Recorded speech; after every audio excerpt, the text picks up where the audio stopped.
I'm plugged into the Agorist Nexus. We need the whole community connected. We're the alternative collective. Self-sufficient and effective. Self-sufficient and effective. Each one teach one and effective. Self-sufficient and effective. Free knots. My fucking program froze because I'm recording like directly onto my backup drive now because it's 4 terabytes, and sometimes these conversations go on longer than my tiny bit of space left on the SSD can tolerate. So it's going on to an HDD at this point, and it's sometimes a little bit odd. So yeah, we had a little bit of a hiccup starting this up, but welcome back to the Agorist Nexus podcast. I'm here with Dag, Brandon, and Sal Mayweather is the guest, and we're talking about a bunch of shit, including his book. I think he's got like a couple that have released since the last interview, or that he's working on the next one. So there's a lot of stuff in the works, and we have an interesting guest. Wanted to start by saying, be sure to check the links in the description. There's a ton of ways to support, like, share, and subscribe, etc. And also, specifically, this is currently sponsored by Agorist Acres Seeds. You can go to Agorist Acres Seeds and use code NEXUS for 20% off your purchase, and then 20% is going to go to the Nexus. There's a lot of things to love over there, and you can support that business and help. You know, if you want a charitable way to think about it, just remember you're helping recover people from hurricanes. You know, just think about it that way. If you need a way to think about it, if you hey honey, why do you have a giant box of Agorist Acres seeds? Well, I'm helping hurricane recovery. Really, that's the reason. Yeah, it's like when Demolition Range says, "Don't tell Mayor I bought the gun." Anyway, we are the victims. Yeah.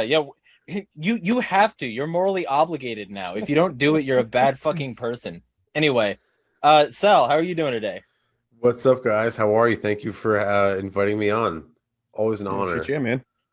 Yeah, how are you doing, Dag? How are you, Brandon? Good. Yeah. Good.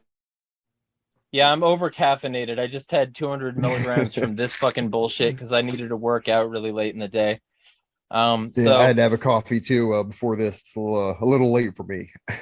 Yeah, well, I'll be fine by the end of the day because my metabolism's going to kick this out. But for now, I look like I'm on meth. I've actually made a joke recently that I'm willing to test, do a public piss test if people like give me enough money on Patreon or something. If they decide that they're gonna that they want to support the content but they don't want to support a drug habit, I will do a drug test for them because I've been clean and sober for 4 years. So I would piss clean 100%. But anyway, I probably wouldn't. Hope that's not a standard. Well, in the Agorist community, it would probably be an anti-standard. Like if you don't have just enough weed and like crack cocaine to in the your rule. system, yeah, You turn shit down on the streets, you end up dead. yeah, fucking talk shit, get shot, like Body Count said. Yeah. So, oh man, how are you doing? What's life been like for you? Sal? I got a question. Go for it, Brandon. Yeah, just because of my latency here, I'm not sure. And actually, my very unstable internet, I'm just not sure how long. Hopefully, I can be on the whole entire interview. But history, you think should get more attention than it does? You know, based off of your extensive knowledge of history. I lost you for a second there. If I understand his question properly, he's asking, is there any piece of history specifically that you would highlight due to the nature of your upcoming book that doesn't get like enough attention, like a specific piece that you think really goes underreported? Oh man, I would say the two main things. Well, especially underreported, I think World War I doesn't get enough significance for how much change it brought about in the world, and like how it completely redrew like the map and changed the nature of warfare and stuff like that. But I'll tell you, I learned a lot writing the book. One of the things I sort of was aware of this was how the Civil War was sort of like the premier defining moment in American history. That's sort of, and that's in, like, one of the themes of the book is that sort of is like the turning point of the whole American experiment.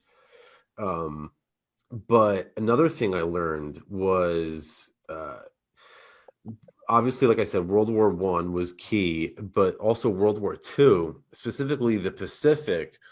The battles in the Pacific were vicious, nasty on all of those islands. I don't think the average American understands just how awful and bloody, like, the hand-to-hand combat on places that most people have never heard of and can't pronounce. Um, Peleliu, Iwo Jima, Cape Gloucester, Saipan, all of these places that people like completely forgot about. They didn't even realize it, but there was just like because of the awful, like, Nazis. yeah, right. Just bloody combat between youths, and it's like people like, I don't know. It sort of makes you sick when you think about it. How, and especially when you like learn the truth about it, and how Roosevelt sort of provoked the Japanese intentionally to sort of manufacture this sort of war, or try to like bring the U.S. involved, like get the U.S. involved into the larger World War II by means of provoking the Japanese. After, of course, the Germans didn't fall for the bait because they already fell for it in World War I, and they learned their lesson. So when Roosevelt tried provoking them in the North Atlantic, they didn't want to take the bait. So then he sort of switched his focus to the Pacific, and then that's where it was like, just like I said, awful stuff happened over there. Brutal stuff. Well, yeah, and though, just a potential point of contention is that you say the Civil War was is considered like the turning point in your book. To me, I would say that, and this is just because of my bias in this regard. I would say that the turning point actually happened at like a lot earlier with the Whiskey Rebellion. Like the Whiskey Rebellion, where like George Washington and literally 13,000 motherfuckers came up and rode up on these like people who were just Right. like, hey, we're not going to pay this tax. If whiskey is more valuable than your dollar, then fuck you, fuck off. Right. And it's actually funny you said that's one of the first sort of downfalls of the whole American experiment in the book. It's like part one is like the Whiskey Rebellion. Good. And you're right. Very good. Washington actually, the army, he led an army against American farmers, a larger army that he led against the British at any point in the Revolution against American farmers. Like, how ridiculous is that? To extract money from them to give to France. Independence. And the thing about the Whiskey Rebellion that I don't think a lot of people understand is that Hamilton had manipulated this whole position perfectly. Like he knew that he wouldn't be able to enforce the whiskey tax in like the Carolinas or the Appalachians. There was no tax collector who was willing to go out there to try to get money from these people. And one of the only places he could actually do it was Western Pennsylvania. There was actually a small band of tax collectors who were willing to try. And there was sort of agitation amongst the people for a long time. And he sensed an opportunity to use military force to sort of establish a precedent. And he started lobbying Washington to do it. And the awful part about it is that it established a precedent. See, like when the Constitution was written, it was set up in a way that in order for the federal government to march on a state, they needed either permission from the state legislature, or if the legislature was not in session, they'd have to be invited by the governor of the state. And Washington had neither, and he went into Pennsylvania anyway. And that sort of was that was like the first crack. And from there, later, Andrew Jackson took advantage of that precedent when he had to enforce the tariff on South Carolina, the tariff of abominations. And he thought, you know what? He asked for a force bill from Congress. That's what he called it, was the authority to use force against South Carolina. And luckily, cooler heads prevailed in that particular instance. But then not too long after that, Abraham Lincoln used the same precedent again to invade South Carolina. To suspend habeas corpus. Right. Yeah. Right. So it just goes to show you're absolutely right. Like how it's just one, like, so it just sort of snowballs. And it was never really, see, this is the thing that I say that pisses a lot of people off. Like, fuck even original America. Like, the original America owed money to the French. They got Dutch gold, so they had some shit there too, all to appease like the Rothschild families and the Freemasons and the shit like that, you know. And so they had all this fucking connection, and they still called themselves independent. And they road to success partly on the backs of slaves.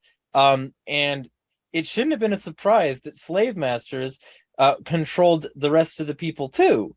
And that the person who wrote Common Sense was like panned and hated and literally not even discussed until like much, much later by people who said, hey, it's such a shame that this guy who wrote like a lot of formative documents for the country didn't get discussed at all. Why aren't we talking about Thomas Paine? Oh, well, because he was mean to our guys. Well, fucking guys then. Thomas Paine ruled.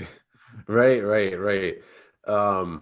Yeah, and like what you mentioned too about the Rothschilds and stuff, that's another sort of like thread throughout the whole book is like the sort of, and like I didn't actually mean for that to happen. It just like sort of through the course of my research, it was like funny how that works. It was like unavoidable, really. They always come up. I mean, like you, yeah, it's gonna happen. Like I really didn't even mean to like include them in like this whole narrative of like the elite control over the political interests. I really just wanted to focus on the political decline of America, but it was unavoidable. I had to include Robert Morris and the Revolution, and the story of Jay Cook and the Civil War, and then J.P. Morgan and Rockefeller and the Rothschilds. And the other thing I realized, which I didn't even know, is how much deeper all of that elitism and actually goes. Like people aren't aware that in the late 19th century, what the hell was the guy's name? I'm going to draw a blank now. Cecil Rhodes. Mm-hmm. Cecil Rhodes. This is going to sound kind of cursed. This is going to sound fucking crazy, but this is honestly what I found out in my course of research, is that Cecil Rhodes started a secret society with the intent of bringing America back into the English crown. Like, in other words, to like make us like part of England again. And that sounds crazy, but that's true. And what he did was they basically started two factions of this secret society. One was headed in England and one was headed in America. The one in England was headed by the Rothschilds. The one in America was headed by a cabal of the Rockefellers and the Morgans. And they sort of worked together, and you can sort of see their influence and their handiwork throughout World War I, World War II, the Cold War, the Middle East, and the War on Terror, and up till the shit show that we have right now going on today. And it's actually like, it's sick when people find out the truth of it. Let me ask you, have you read my article on the Great Reset and the Panopticon at the site? Because I don't know, perhaps. I think you might be interested if you have, and any listener who hasn't can go check that out. And feel free to support us with the links in the description so we can make more of that shit. But basically, there's a direct like link between the current like Great Reset and the Rockefellers, because the Rockefellers are directly behind the new monetary system. The CBDC that they're planning and the ID that they're planning to link to it, the Rockefellers are on both boards. They're on the board for the Digital Dollar Project, and they're on the board for ID 2020. So both facial recognition and the new money that will rely on facial recognition, it's basically the mark of the beast, you know. Those two are directly Rothschild, and Gates, of course, and Microsoft and a bunch of other people that are just like really common players in the global conspiracy.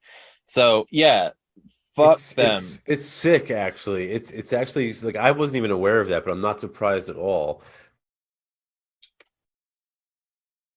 because they have their hands in everything. And like, one of the other things that I realized is that once the second generation of Kabbalists died out, like once like J.P. Morgan's children died out, and like the second generation of Rockefellers, like those people live forever, but eventually they sort of, their influence faded. And what they did was, adrenochrome. Rather than focus on individual influence, though, what they did was they started to create institutions scattered throughout society: the Council on Foreign Relations, the Trilateral Commission, Mhm. even like ones that people like benign institutions that you wouldn't even think that they would have any, like the Chamber of Commerce and like stuff like that. Like they have their hands in everything, like you're saying. And of And course, WTF, WTO, IMF, World yeah, Bank. yeah, all of it. Oh, the Fed, obviously the Fed. It's really wild, to tell you the truth. And Murray Rothbard has a great quote where he says, he calls them something like they like stretched out their tentacles to form like a permanent government or something like that. And it's a great description because that's exactly what it is. And like, I don't know, I like in the book I go through how they like influenced the Gulf War, like the original Gulf War. Like that's another story that people aren't aware of, is like even like the war like against Japan, it was all fought for Rockefeller oil. And then like those people who like died in Japan, their grandchildren would go on to die in Iraq for Rockefeller oil. And so it's like, and then like what happened 20 years later, their kids went and died for Rockefeller oil. It's just, it's sick. It's almost like a government that's willing to do something that's called the highway of death is probably not really pro-life. Yeah, right.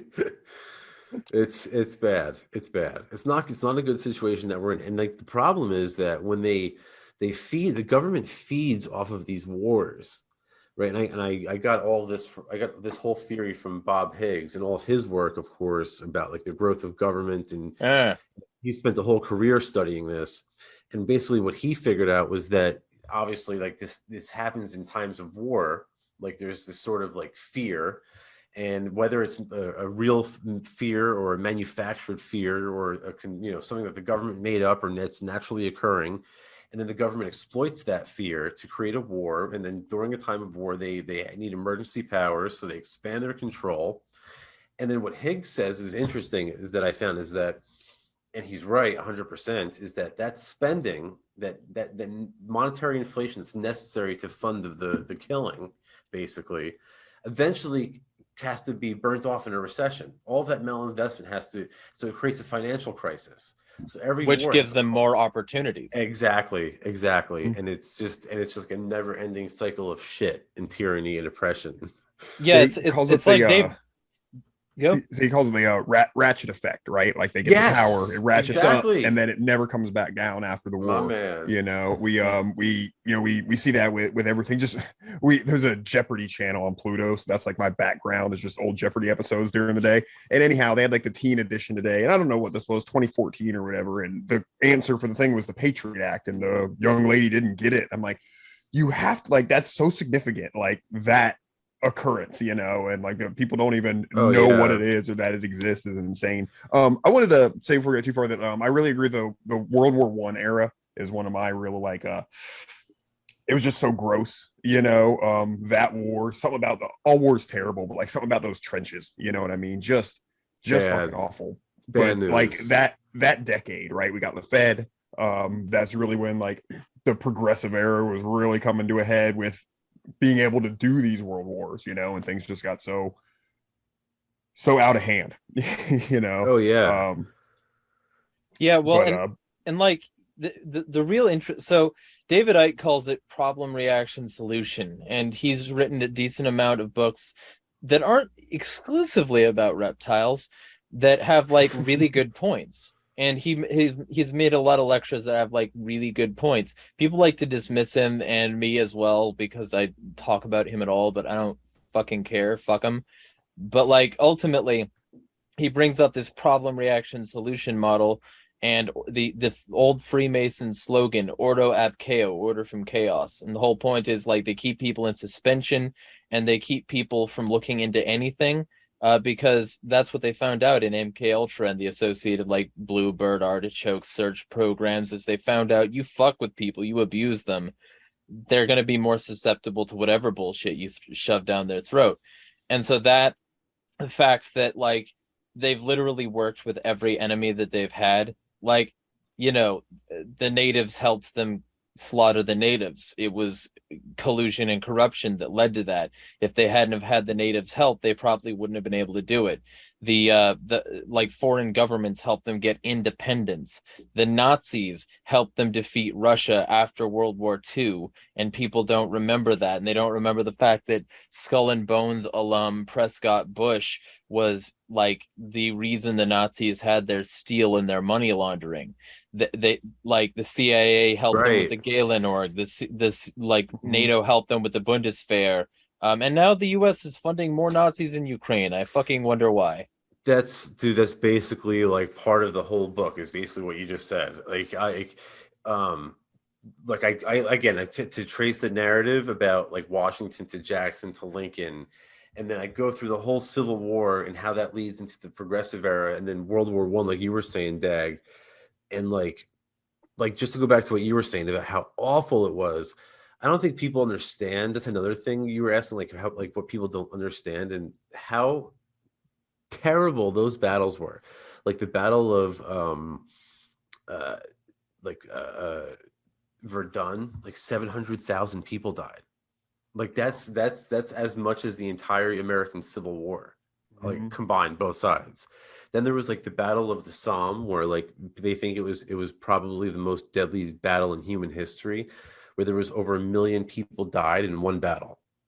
And then like there was like Passchendaele and the Marne who had similar numbers at those battles, like also because you had like this sort of old school style of fighting, or at least that's what they started off as doing, but with modern weapons. And then they sort of, as the lines hardened, they sort of dug into trench warfare, which they learned through Lincoln and Bismarck. In while Bismarck was unifying German principalities at the same time that Lincoln was unifying the American states, and like one of the features of both of those conflicts was trench warfare.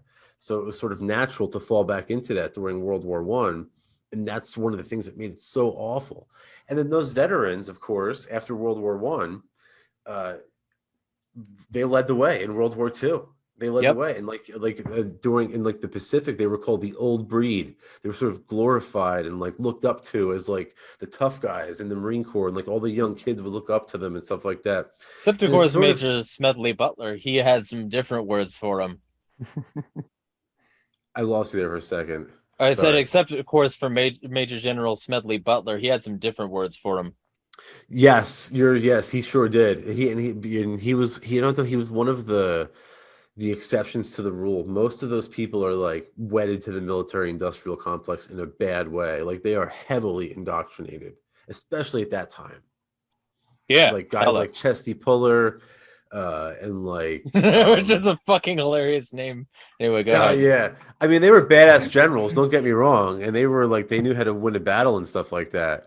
But they were like, they sort of embodied the like glory of the military and like they carried that sort of persona through. And again, that led like the jungle warfare of the Pacific Islands was a sort of precursor, a precedent to the jungle warfare of Vietnam. And it's sort of it all leads into one after another. And one like that's sort of the next like part of the book is how after the Japanese and the Germans were like they were defeated, then like the state sort of rolled this over into, well, if communism is the enemy, now it's not longer just like a person that we can, now it's an idea that the enemy is. And guess what, guys? Ideas can be anywhere at any Yep. time. So now they have an excuse to, they're doing experiments on people and stuff like that.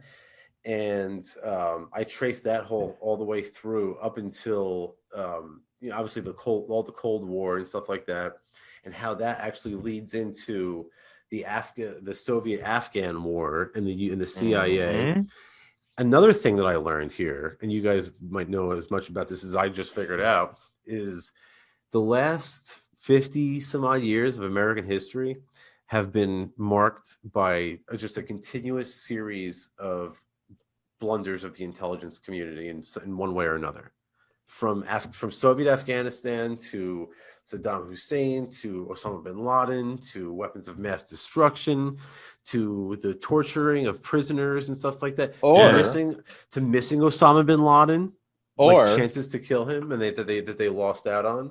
if you listen to James Corbett, who literally had a whole website for a bit that's like Al Qaeda does not exist.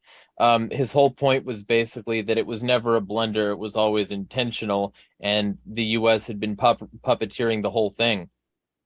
True. Well, actually, it's funny because like that's one of like obviously in the Afghan Soviet War, and obviously I don't know if you guys have ever seen the movie Charlie Wilson's War. It was sort of I made haven't. famous. It was sort of a Tom Hanks, one of those like Oh, I wouldn't like it blockbuster then. Tom movies. Hanks sucks, but go ahead. It was all about Charlie Wilson, who's some congressman from Texas who like lobbied the government to like give a bunch of money to the CIA and to like the Mujahideen. One of these Mujahideen guys was Osama bin Laden, Hmm. and uh, even up to this day, there's a very well, it was a classified program, but it's been leaked that we were at least under George Bush and Obama paying still $6,000 to buy back Stinger missiles that we gave to the Mujahideen in the 80s and the early 90s. Now they were like, God only knows how many of those Stinger missiles took down U.S. helicopters or U.S. troops, but we were paying $6,000 in a highly classified program to buy them back, $6,000 a piece. So it just goes to show you like the effective blowback that U.S. intervention like has, and like this like nonstop like warfare and this warlike nature, this war Hmm. machine. It just doesn't let up. It just grows and grows and just kills. It's like a cancer. Yeah, well, and what's funny, like I have two articles on the site like directly about the Afghan situation. One of them is, well, they won't. It's Afghanistan is too profitable to leave, and it was all about how they made the Mujahideen threat that Al Qaeda, Al Nusra, ISIS, ISIL, all of them sprung from. And then I wrote another one because I was pissed and I had a point to prove that the US specifically made the Taliban because a bunch of those factions got together and there were splinters off those that said, hey, let's get together and form the Taliban. So they got together and formed the Taliban. And then after the Taliban existed, the US government sent them tens of millions of dollars because Right. the US government was like, hey, you should criminalize opium and totally you'll criminalize opium, right? And they were like, yeah, we'll do that. And then they had a bunch of opium that they stole and they sold it because that was always the plan. It was always the plan to give them something that they could enrich themselves with so that the U.S. could say, we've got a Taliban and Al Qaeda problem to fight in Afghanistan. Let us have a forever war. And there's a great book about that too, by the way, called Ghost Wars. If anybody is interested in reading it, it walks you through the whole history, the whole thing, and it's a brilliantly done. But yeah, you're right. It's an absolute shit show over there. Afghani tribal politics have been a shit show for a very, very long time, and it was a mistake of the Soviets to get involved, and it was a mistake that we learned. Uh, and yeah, it was just an absolute shit show. But that's basically the gist of the book, and I'm actually waiting on the forward to be written now. Once I get it back, I'll have a final page count, and then I'm going to get the cover done. And I'm hoping to get it out. I'm hoping by November, maybe if I can get lucky.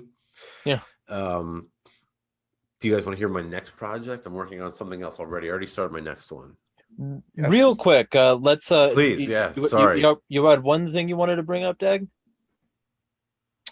Oh, no, not in particular. I was just on the vein of the U.S. creating our own enemies thing. I don't know a lot of the details, but I think there's something about like we kind of created the Viet Cong in order to drive out, like, I think it was like French colonies from the area. I think after World War II, there was like a decree that nobody was allowed to have colonies anymore. And I guess some of the people who lived there, and we were watching Apocalypse Now recently, and they were talking about like, dude, like, we weren't born in France and came here. We were born here in Vietnam. This is our like home. Right. But I guess the US created the Viet Cong to try to drive them out or something like that. I didn't know if you were familiar with that situation at all. It's actually it's a really interesting and long story that goes back a long way, and I tell part of it, an earlier part of that story in the book, how at Versailles, at the Treaty of Versailles, which was a whole affair in and of itself, and it was a really amazing sort of historical moment, a turning point in human history, and I sort of walked the reader through it. And one of the interesting things that happened there is that at the time, French Indochina was called Amman, Amman, and Woodrow Wilson had been preaching about self-determination and how, the liberty of the people, which even his own Secretary of State was like, how are we talking about self-determination when we just got done fighting the Civil War against the South? So what are we talking about? But anyway, he was that was the sort of propaganda lines. We believe in self-determination for nations. So yeah, it was absolutely ridiculous. But so anyway, so this guy from Amman shows up at the Treaty of Versailles, and he says to Woodrow Wilson, and he's gets a message to Wilson's team, and he says, "Look, we want more rights for the people of Amman. We came here under your rhetoric of self-determination. We want more rights."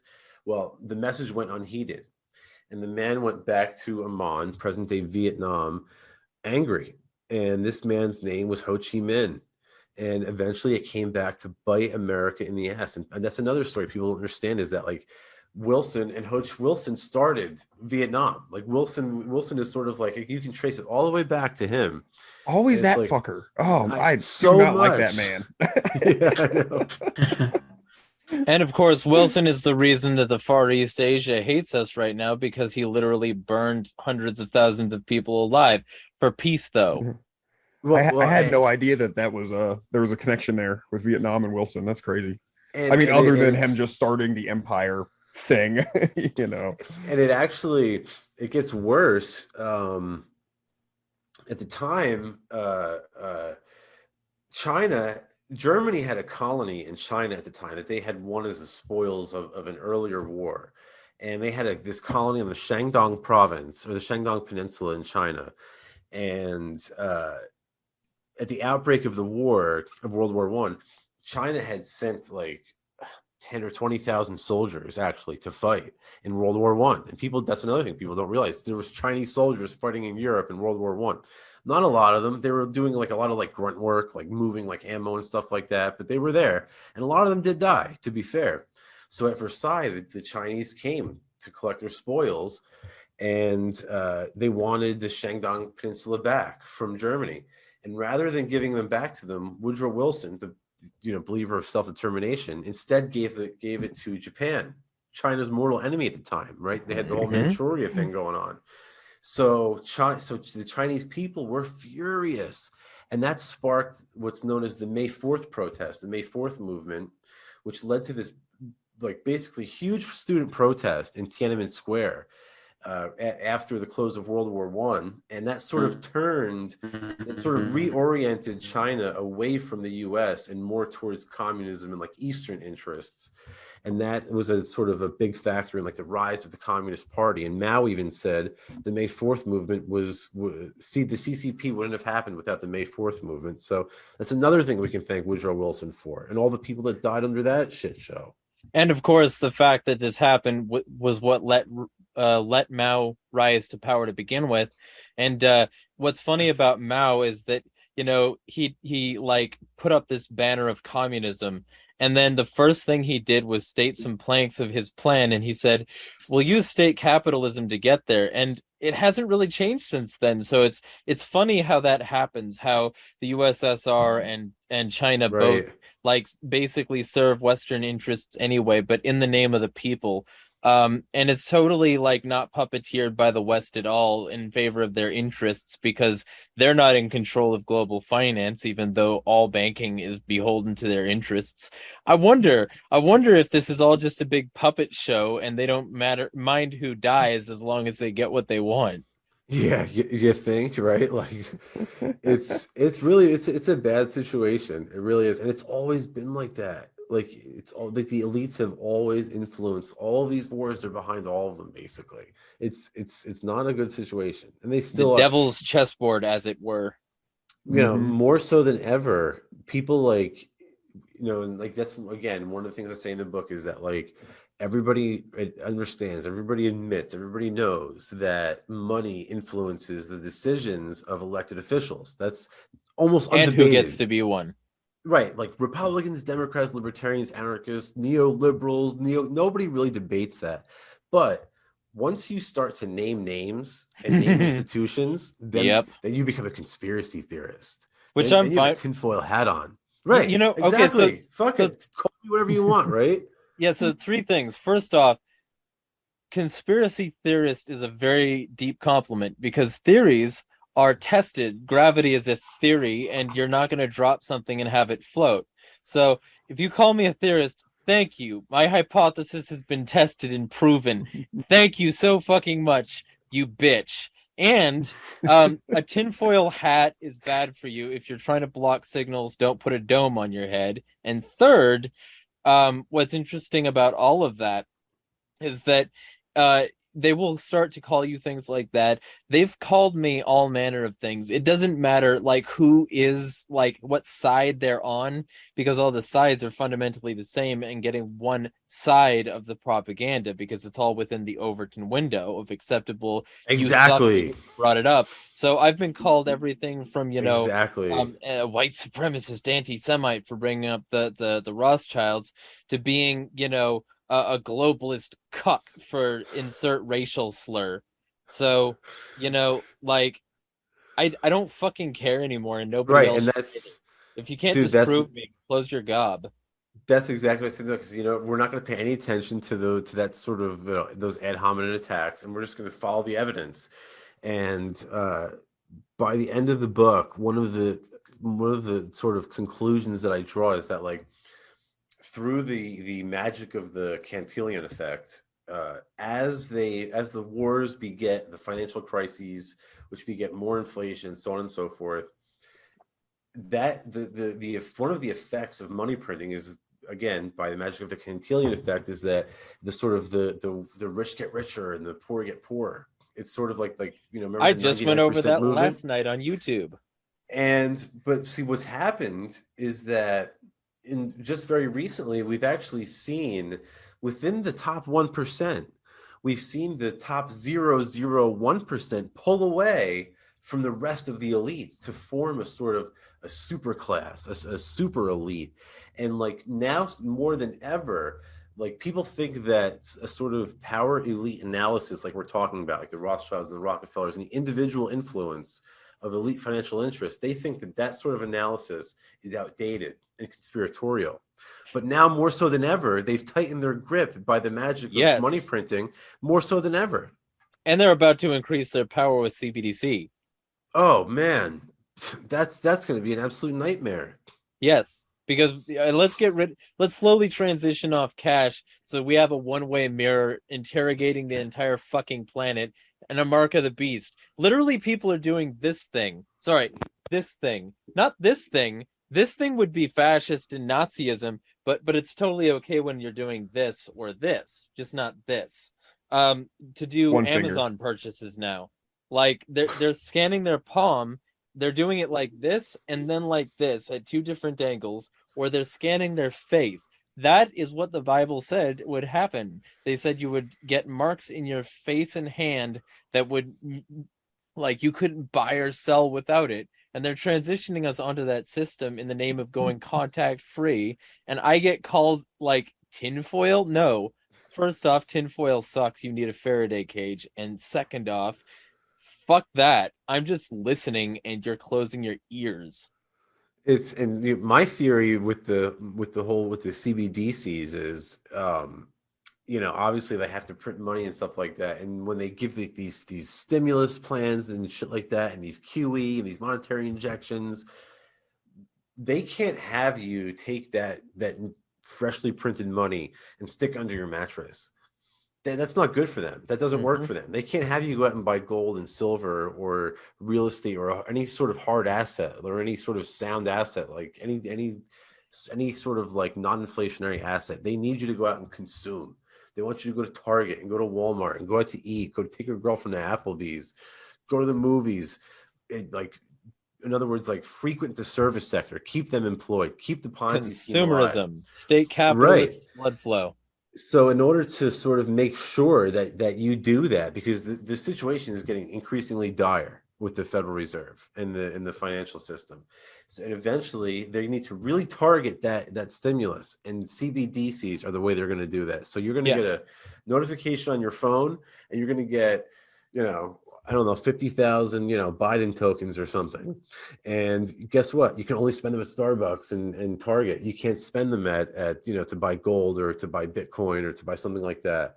So yeah, that's what I think is going on with that. Well, also, what's great about it is that in order to wean, because it's not just going to jump there. Like, we got the J.G. Wentworth, like, it's my money and I need it now thing. Like, that's the mentality, and that's not a bad mentality. It is your money. But it's like, at the same time, not really your money. Like, the Fed printed it, it's got the Fed's logos, it's got slave masters. Like, Run the Jewels said, look at all these slave masters posing on your dollar, get it? And most people don't get it. They don't get that this is what's linking you to the system and making you a slave. So, like, ultimately, they've got all these dollars, and lately those have been slimmer.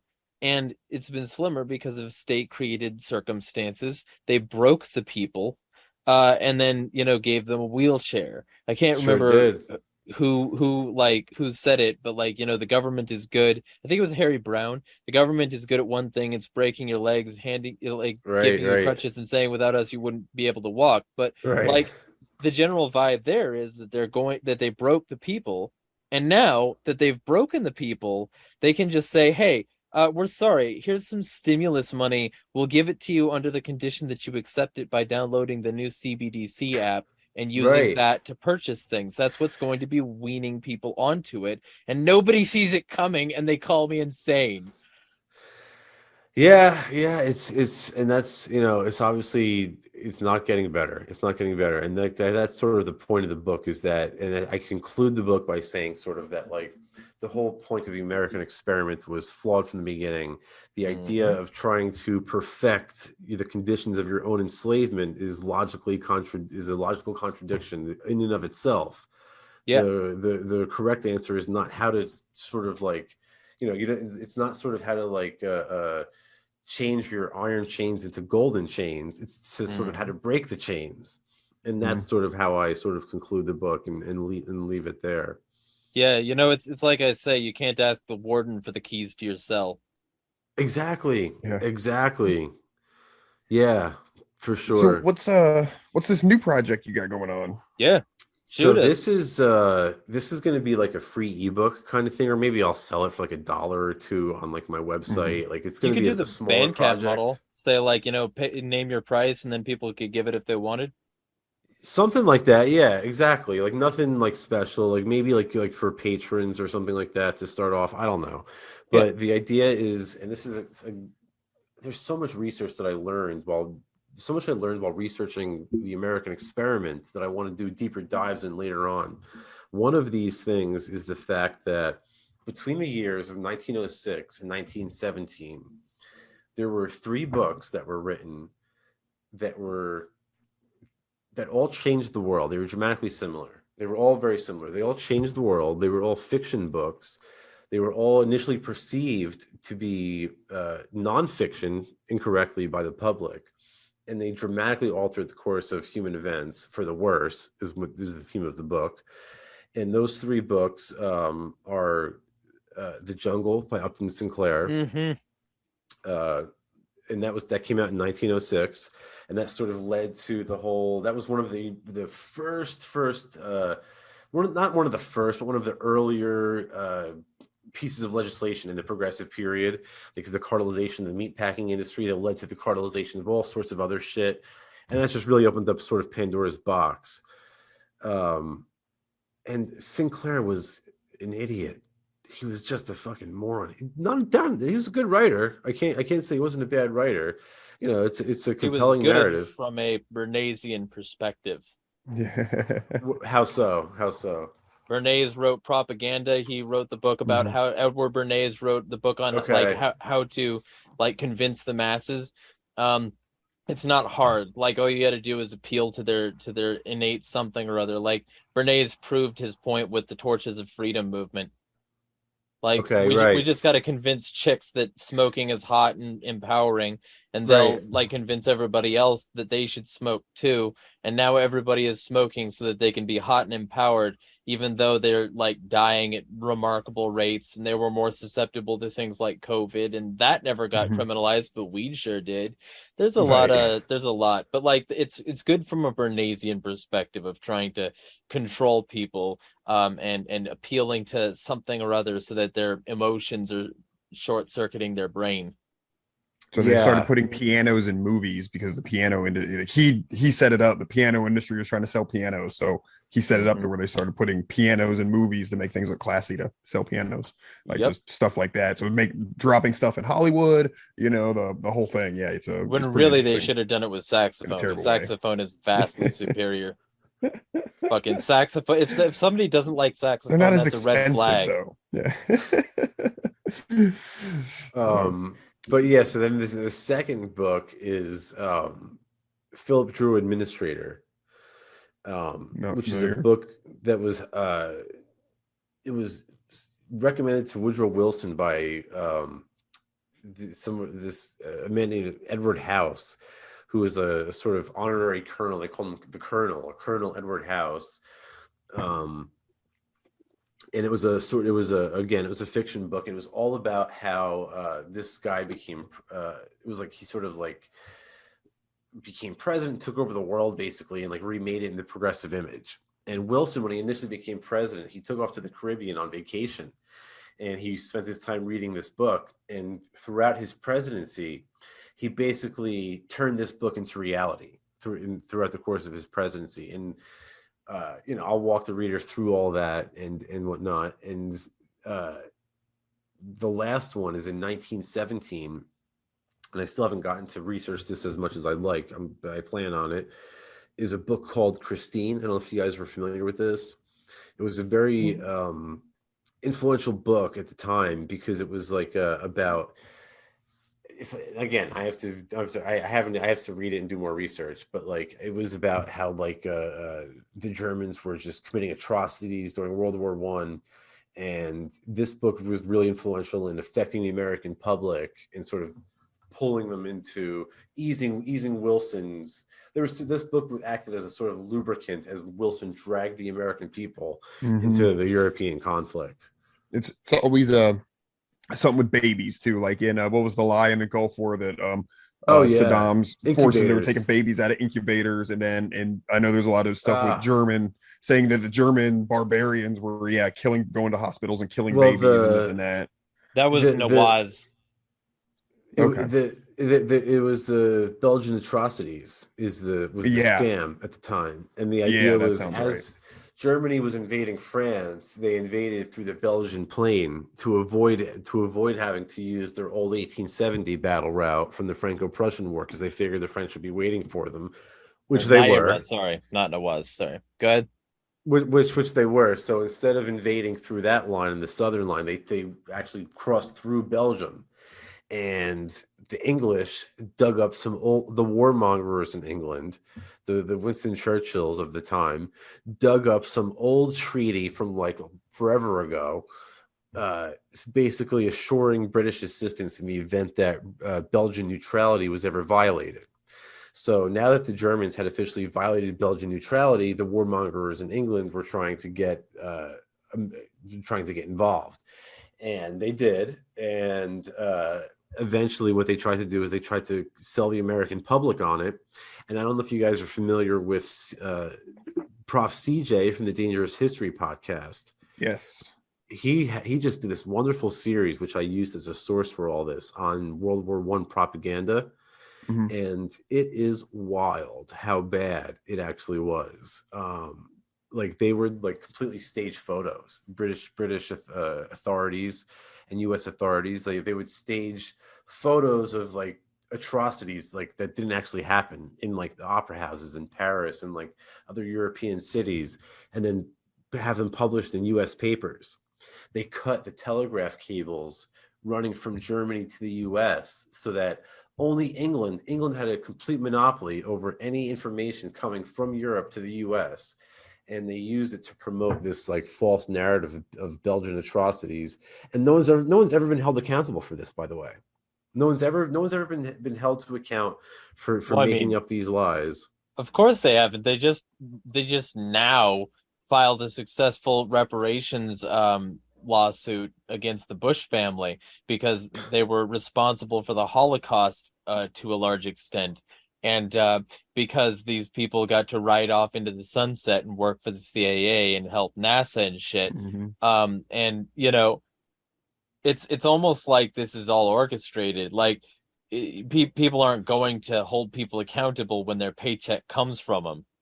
Like, Well, Bush is like one of the most corrupt figures. I don't think people understand how corrupt, like, Hillary Clinton is not as corrupt as George Bush Sr. Like, Hillary Clinton couldn't never dream. She only dreamt of being that corrupt. George Yeah. Bush Sr. Was like basically a pawn for the Rockefellers and the CIA for his whole life, is what which he is was. why he was totally okay with gun control, the New World Order, new All financial of it. systems. Like, we All love of it. this guy. This guy's a great Republican. Zapata Oil That was one of his really first. looks like him on the grassy knoll too. Yeah, true. One of the first business ventures, successful business ventures that Bush Sr. had was Zapata Oil. One of the major sources of funding for Zapata Oil, surprise, surprise, John D. Rockefeller. So, and of course, Zapata Oil, by the way, as a sort of aside, Zapata Oil, they had, wells and stations throughout the Caribbean and stuff like that, all of which were used as stationing and like listening bases and stations by the CIA to launch covert attacks on Castro and the Cubans from, and to spy on them and intercept communications and so on and so forth, which Bush would, of course, later deny and lie about. Yeah. Of course, Nixon and Reagan had both lied about the same things. Like, Reagan was saying, we don't negotiate with terrorists. We didn't sell them weapons. And he's like, oh shit, Yeah. I guess we did. And Nixon was over here saying like, oh well, I would never do anything to any sort of. And then he was like, oh well, let's just do some business with the Contras and push some crack into the inner cities so that we can prosecute black people. But we're not racists, and racism is over because of the Civil War. Rumph.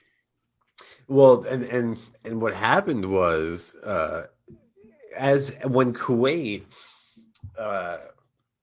was invaded, see, after World War II, the Rockefellers received a monopoly oil concession on Saudi Arabia. They had a monopoly. Think about this. They had a monopoly on all oil in Saudi Arabia after World War II. And slowly over time, Saudi Arabia would like acquire more and more and more control, but they still to this day have a very close working relationship. And at the time, around like the early 90s, they still had a major hand, and especially in Kuwait, where the Kuwaiti ruling Sabah family at the time had enormous deposits at Rockefeller-oriented banks like Chase Manhattan. So once Kuwaiti oil was threatened by Saddam, Bush, who had owed the Rockefellers all his life, and was also indebted to the CIA intelligence agencies, sort of just like was like, all right, this is a great excuse to go to war, boys. And again, like as I say in the book, and as I just mentioned, off these kids went to die for Rockefeller oil once again, just as their grandfathers had in Vietnam. And their kids would later on under Bush's child. And of course, they would be massively injured by this massively injurious stuff because, hey, if we spray Agent Orange over all this shit, that's designed to deforest, this kills plants, but it's totally safe for humans. You could drink still this dying. stuff. Yes. The Gulf And War getting vets are still dying from being gassed. They're still using it as glyphosate instead of Agent Orange. And then they told the guy over there, like, hey, would you drink? Like, you said you would drink this stuff, and he's like, yeah, I could drink a cup of it right here, a gallon of it. And they're like, well, we brought some. You want? No, what do you think I am, crazy? and even just to back up a step, and you guys can cut me off if I'm going too long or I'm rambling, just tell me to shut up. Dude, But I'm like, bipolar. It's literally a symptom of bipolar that I start at the fucking end and have to explain everything backward. So go ahead. so like another like interesting aspect of that whole story is that the Saudis actually, bin Laden lobbied the Saudi royal family, and he said, "Look, let's rally the Mujahideen, like the same ones who fought off the Soviet invaders. Now we can help them defend. We'll help defend Kuwait from Saddam." And the Saudis were like, how are you going to fight them? How are you going to fight Saddam if he starts to gas you guys? And bin Laden's response was, "We will fight them with prayer." So the Saudi king was like, "Yeah, I'll go with the Americans." So that's another way. But the problem was when the Americans came after the war was over, well, we never really left the Saudi Peninsula. We kind of got comfortable there, and Bush Sr. didn't want to go home. So bin Laden got really tired of the U.S. presence on the Saudi Peninsula, which was this, they see it as like a very holy land because it's the site of the two holiest cities in Islam. And they didn't like the idea of this Western presence, this foreign presence occupying those lands. And the expansion of Israel as a government. Yeah, and of course, and you're absolutely right, and that's another fallout from World War II.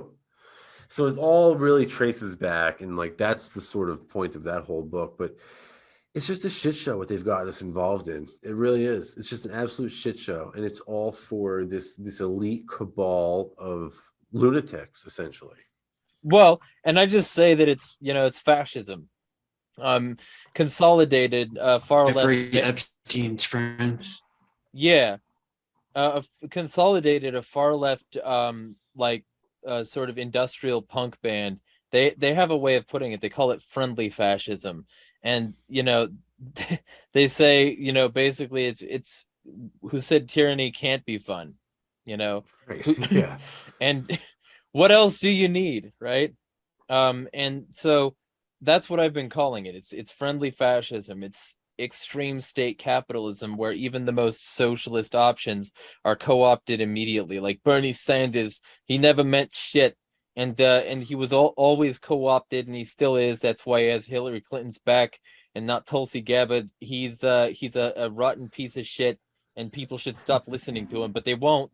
They won't because he's socialist and he's grandpa. He's Colonel Sanders, so we got to listen to him, even though it's all serving He's state still never capitalism. met a comb. It's crazy. We saw him on TV the other day, and his hair is just a mess. And of course, he's got to get a comb over because he's like spent his entire life getting low testosterone takes on shit. The one thing I can't knock Bernie for is his hair because he's got more than I do. Yeah, it's true. Well, he has a better hair than me. This is why people need to take my diet and lifestyle advice, because then they could have a full head. I need it, dude. I need it. I'm getting killed over here. Well, I could actually send you some messages with some tips if you're interested. Yes, please, absolutely. But yeah, I have to wear a hat when I podcast. It's awful. But like that's a good sort of bridge there, because the elites have been literally programming the system to keep us sick, to keep us like asleep, to keep us submissive, traumatized, receptive to information, so that we will be easy to indoctrinate and control. And one of the ways that they've done that is that they've encouraged the same lifestyles that would make people fat, bald, diabetic, narcoleptic. Like all this stuff is their fault. And like then you add on to that the fact that they've been poisoning fucking everything. And hey, it's just a little Agent Orange, it's just a little metal particles in the sky, it's just a little Operation Sea Spray, it's just a little, and it's suddenly a lot after a lot of just a littles. I saw a post or an article today about someone said something like, I don't even know, there's some study done where they were like, it's actually healthier now to survive off of McDonald's than it is to survive off of processed food from the grocery store. Like that's how much shit they put into like the ultra processed, like sugary crap that people get at the grocery store. And a lot of this, in my opinion, goes back to, again, the elites and the financial elites and how they control the industry and and especially how through the magic of money printing, they create this sort of high time preference society where people sort of value living in the moment. They want to get that. They'd rather have the sugar rush now than worry about the health bill later on, right? And that's sort of it creates that sort of living in the moment. Like it sort of facilitates more risky behavior when the money is easy and the credit is cheap, as opposed to when you're in a sound money system, you're incentivized to think long term and to plan for the future, and you're more inclined to like work out and like be healthy and not engage in like risky like drug use or like sex or something like that, you know? Yeah, Truth Free Learning Media had a whole Austrian series called The Truth Game. It's very good. It's about that. Go ahead, Doug. Sorry. I was learning Austrian economics really like it changed the way like because I was never like responsible with bills or whatever, you Oh know, yeah, it's a and game just changer. just learning that like just changed my life in a lot of like it's not going to make me Big rich, time. right? But like it's made me a lot like just better, just a better person, you know, and But all you know that. what So though? Like Austrian economics will get you that far, but agorism will get you rich. yeah, Agorism will like turn profits. You know what I mean? Like yeah, that's sort of when like the circle sort of is complete. You know what I mean? Yeah, well, when yeah. you realize that getting off their system, which has kept you broken, is the way to get fixed.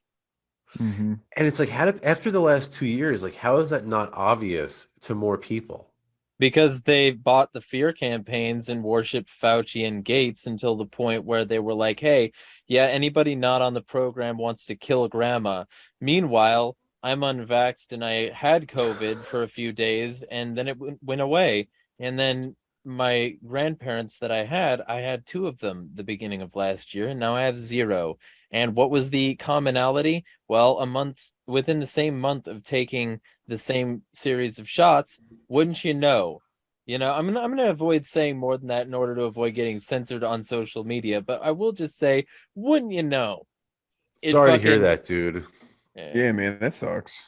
but at the same time, like it did inform my potential choices and my outreach opportunities, to say the least.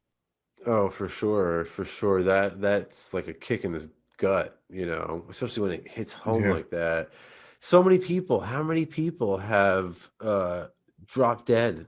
How many athletes? There just some wrestler, this 30-year-old girl I just saw, I forget, Sarah Lee or something like that. Mm. 30-year-old wrestler, she dropped dead. They won't tell you what happened. Yeah, of course. So What's that many guy's people. name?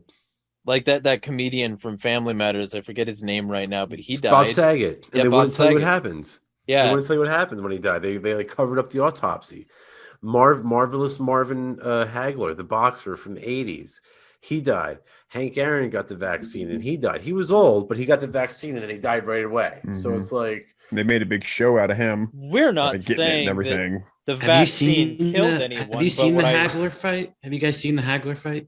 which I have one? not. Like the greatest fight of all time, Hagler and I think is 1986 versus I Hagler and might Hank, I have think. I might have seen it. I did It's watch like some of his the YouTube videos when he died. Google the greatest fight of all time. It's badass.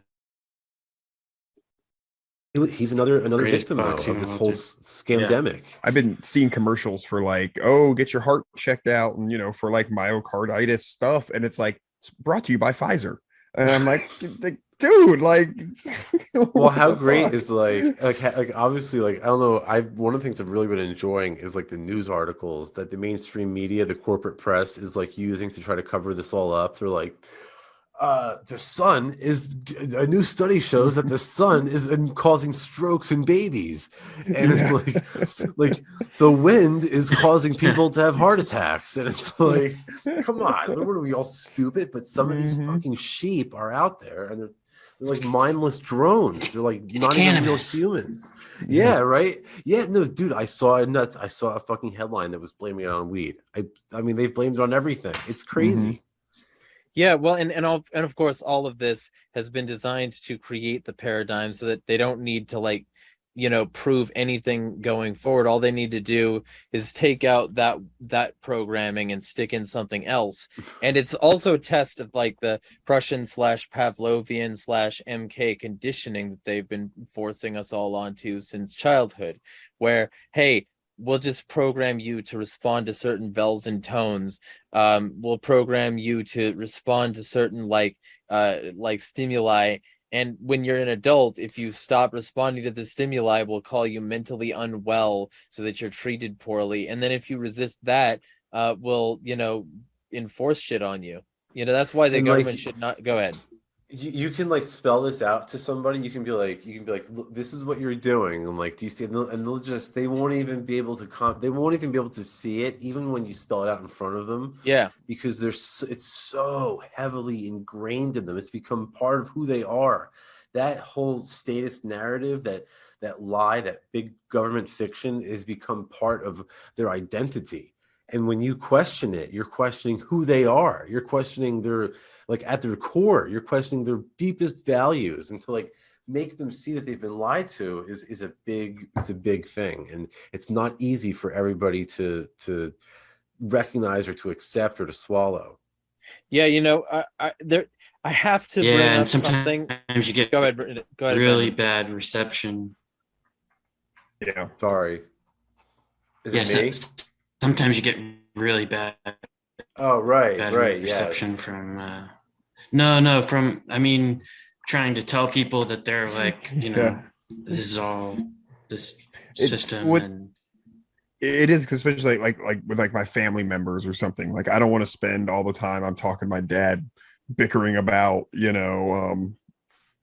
all this stuff, anything from the political stuff or the COVID stuff, and it's like I'm not going to convince. He got his vaccine. I wasn't going to be able to convince him otherwise. I wasn't going to waste a lot of time on it. You know what I mean? I put the kibosh on it when he was trying to convince me to get it. But this was a while back.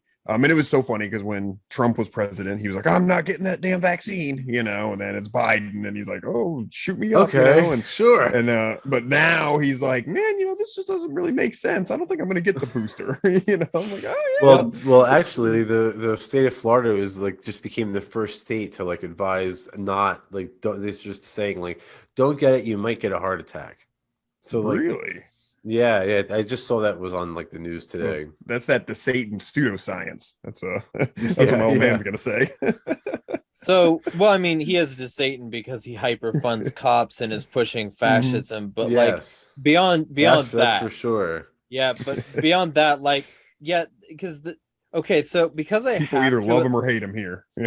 because I have to at least once per interaction, I gotta say that people should watch there's a Sonic X episode where he goes against Eggman for breaking the moon and then using it to like controlling it to keep it in position between the earth and sun, and then he sells artificial sunlight back to people that also comes equipped with a brainwashing device that makes I pulled a everybody Mr. Burns on him. vote for him for president, and he becomes president of basically the world because they all rely on his technology now. And I just think that that's very prescient. And It's eerily familiar. yeah, and Konkin, he had this thing where he would like he had this sci-fi free fanzine that he would put out. You can like read Wendy McElroy's articles on that and like sort of the way that started the Anarcho Village project. But like the whole point of that was that sci-fi can often tell the story that the common person can't, that advances the message of liberty. So I would recommend people look into that franchise quite a bit. And I say that partially to annoy people who hate me and partially because it's true. So, that's that's what they've done. Check that out. I They've love sci-fi. I'm a huge sci-fi fan, but I've never actually looked into what was it, Sonic X you said?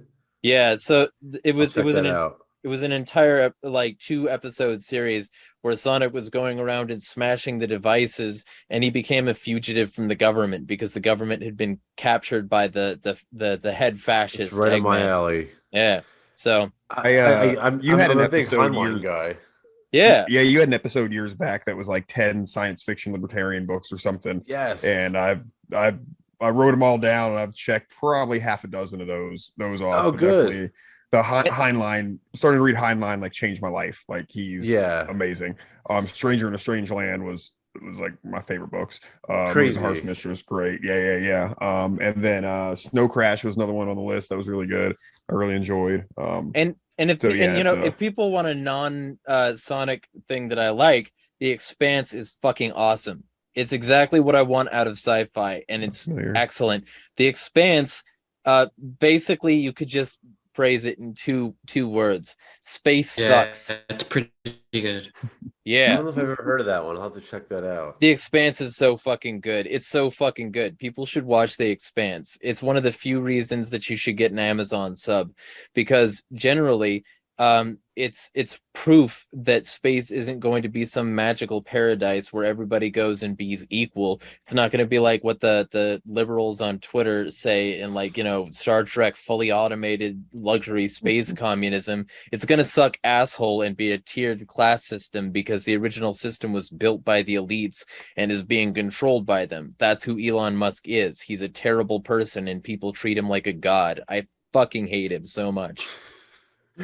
I said it before and I'll say it again, but being a billionaire can't seem to buy you a good haircut. Jeremiah Harding shill a Amazon account? Only because it would support this show and a few others that are good. But yeah, fuck Amazon too. They owe us our money back for being like help to the CIA storing our data. Like the CIA spied. While you have your Amazon account, check out there's an Audible series you can get called Tom Stranger, The Adventures of Tom Stranger. Mm-hmm. That's really, really freaking good. And it actually has like the second part is called The Murder of Manatees, which I might have included on that list that you mentioned, Dag. You talked about the Tom Stranger series. Yeah.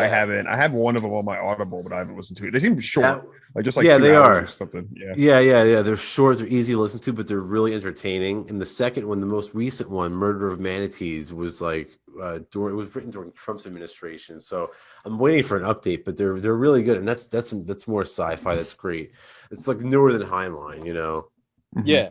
Well, and like that's what Heinlein wanted. He wanted to sort of list the basis for like what the future of sci-fi would be. That's what the whole free fanzine thing would be. Oh yeah. Because he thought that if people like looked into sci-fi, they would look toward the future as a potential like new libertarian ground, and they would see more of the pitfalls. That was the whole point of his entire career, is to show people what the pitfalls could be.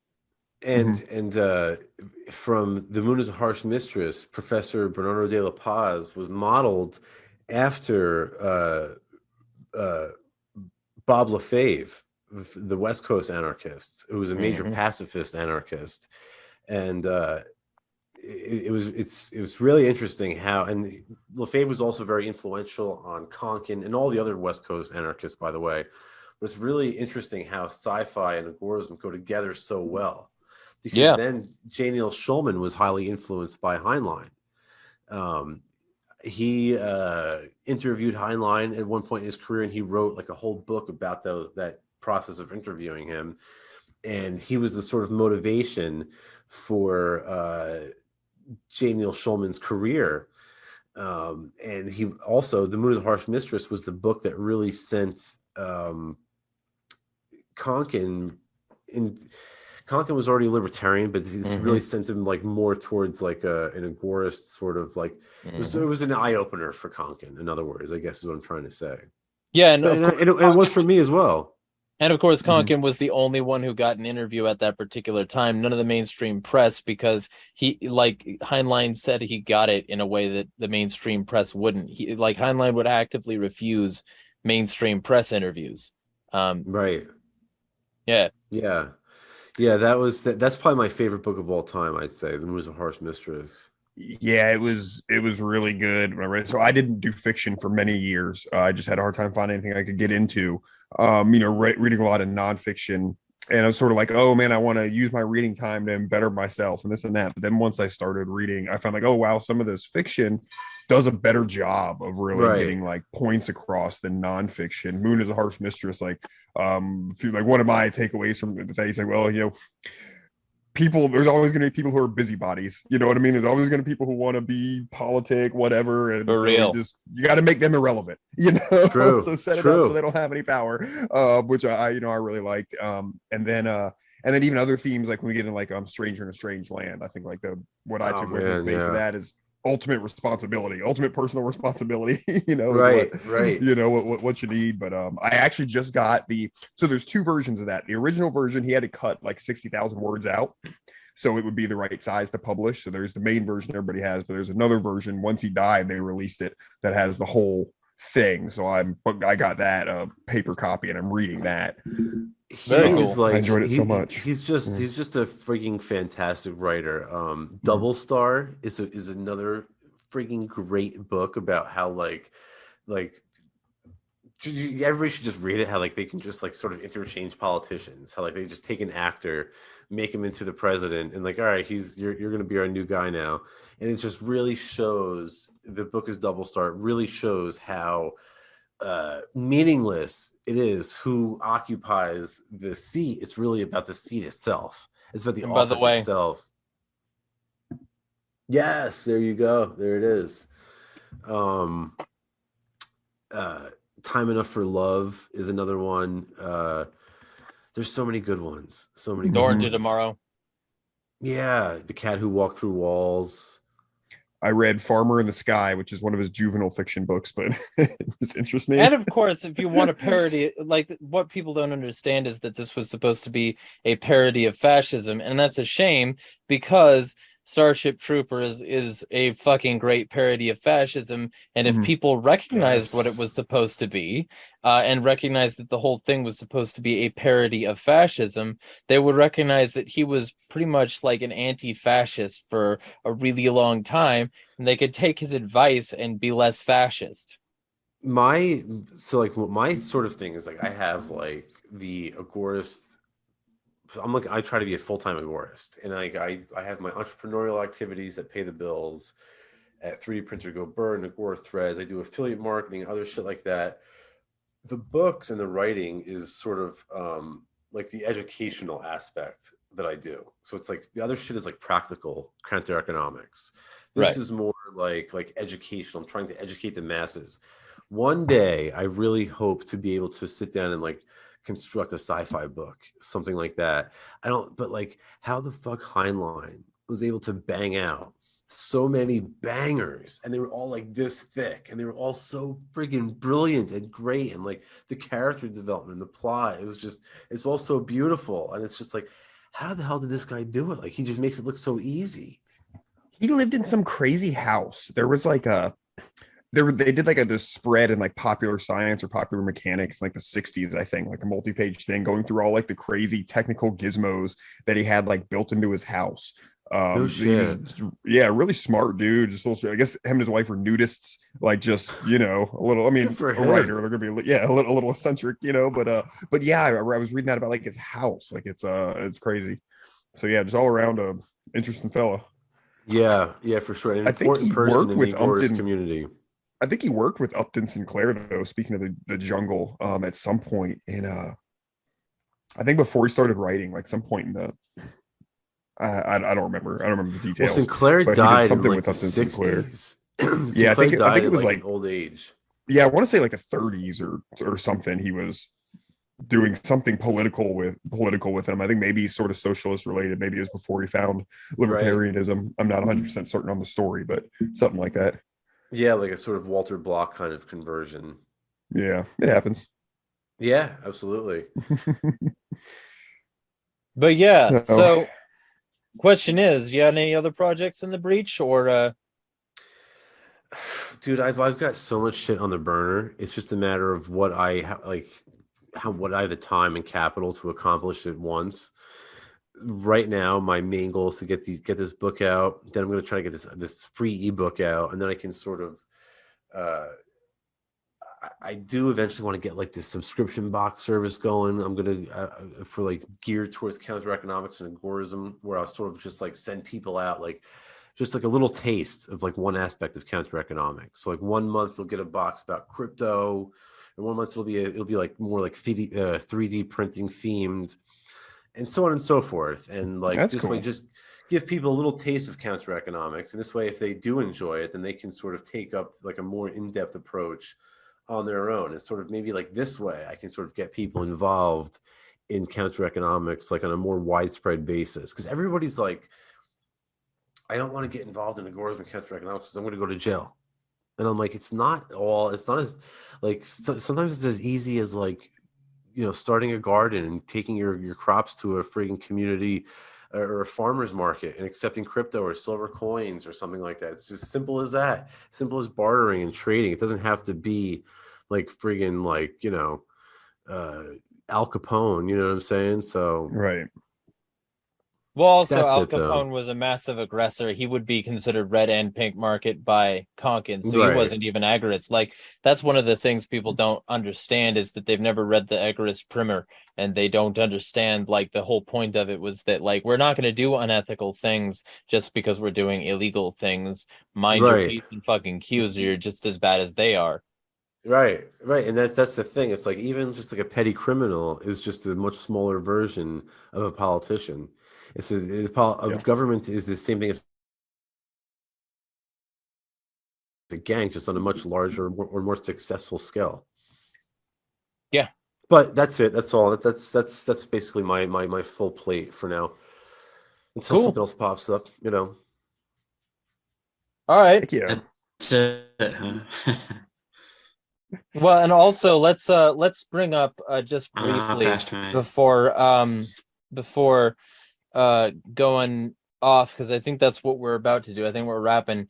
Let's bring up just a thing that we've been working on in the background that we could that we're probably gonna like boost relatively soon. It's in its infancy. There's still a lot of bugs involved, but basically Agorist Nexus Studios is going to be a thing that we run on our normal site, and that's going to be where you can connect to agorists trying to market their skills. It'll be like a Fiverr alternative kind of thing.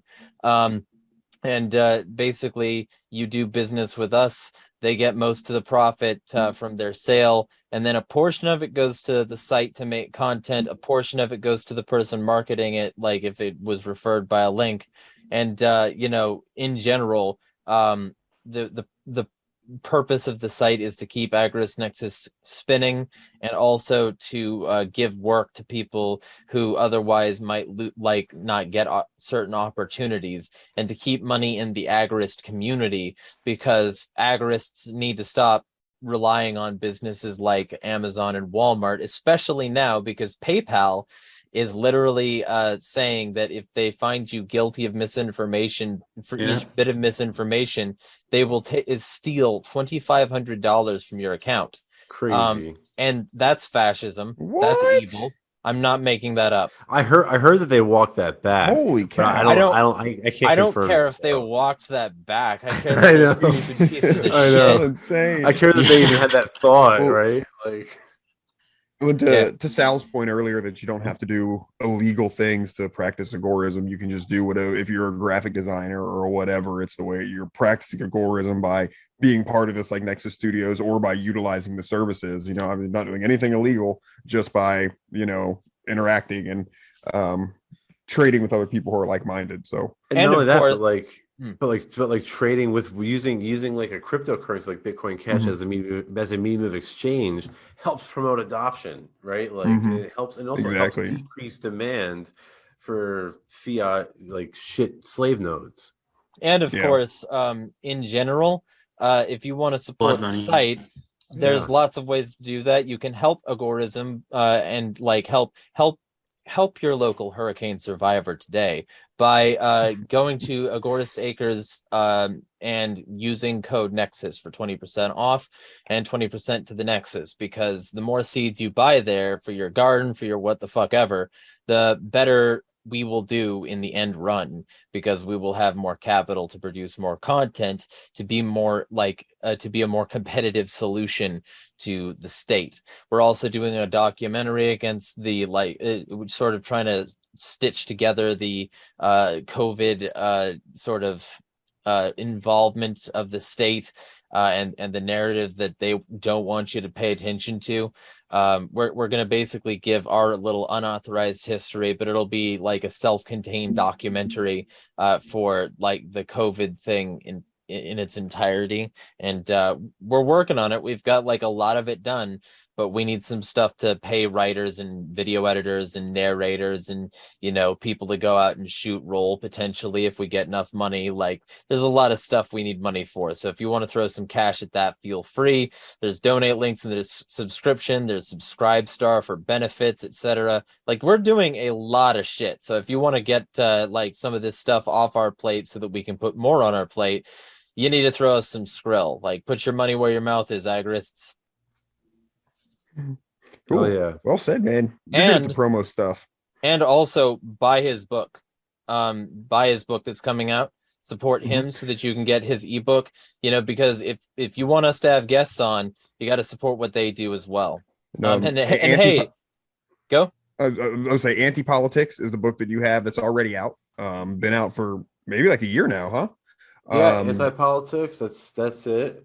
And it's done pretty well. So yeah, check that one out. The audiobook is really good. Out soon. I'm probably going to work with you guys to edit it with Agorist Nexus Studios. So if you like the content of the audiobook, then it's, you know, check them out as well. Yeah, and also if you have an Agorist service you want to like put out there, or if you have anarchist music in general, like anything anarchist you want to promote, feel free to hit us up. We're taking sponsor requests. You know, there's a lot of good businesses out there. So if you decide that you want to get your stuff promoted on our podcast, we're going to be absolutely gallon pumping podcast episodes out, so you could get your shit on that as well. Oh yeah, beautiful. Cool. This is the effect of way too much caffeine on a bipolar end person. quote here. You got one? Cool. Let's do it. Yeah, I got an end quote here. This one's cool because it's also in Anti-Politics as well. So I'll put this in his book as well. So thus the LP either remystifies the statist process or neutralizes the state's opponents. Again, the most winning strategy for the state. Samuel Edward Conklin III. Agorist Nexus out. Peace. Peace. Join the revolution starting inside. An instrumental part of Agora worldwide. Agora worldwide. Agora worldwide. Counter economics. Agorist strip. Black market click. Move a quick flip. Can't regulate this. Agorist strip. Black market click. Move a quick flip. Can't regulate this. Agorist. Agorist. Agorist.